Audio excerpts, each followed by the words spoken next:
When Isabel was a married woman, she was unhappy. She had a husband who was nasty and only got worse. She wasn't allowed to go out with anybody unless it was her husband or her family. Her husband was very controlling. He hid money. He would say that he's allowed to buy things, yet she's not. She was trapped in a mentally abusive relationship. How did she get out? She got out by finding a domestic violence outreach service that helped her through everything. It helped her get out of the relationship. She kicked him out. She stayed at her their house and took him to court eventually.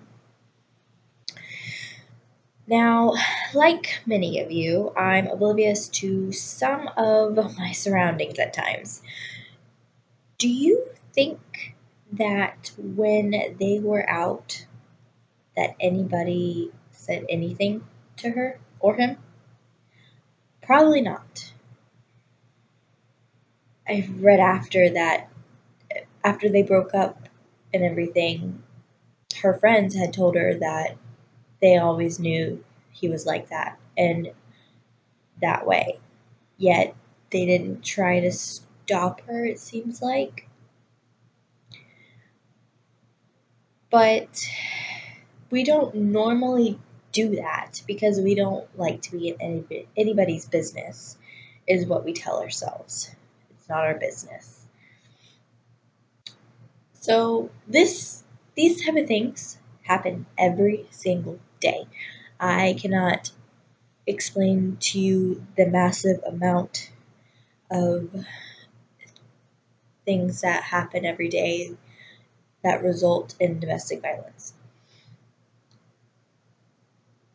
Statistics say that nearly 20 people per minute every day are physically abused by an intimate partner. And that's only physically.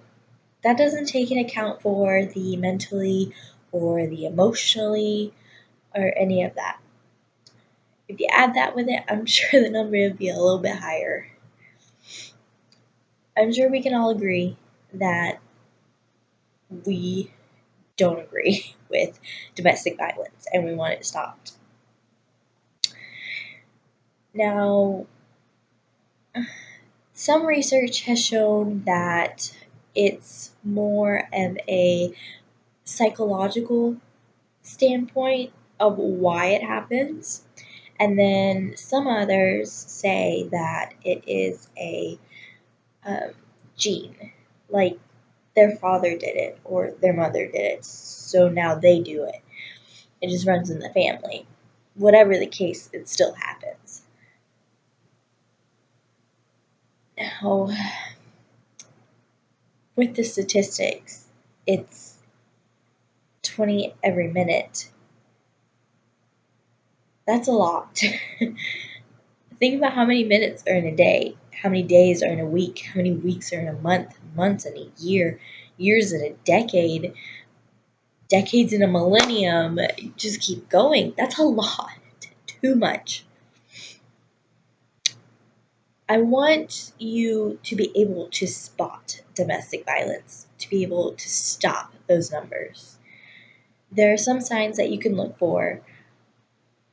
Sometimes it's just really hard to tell. Other times, if you're around them enough, you know.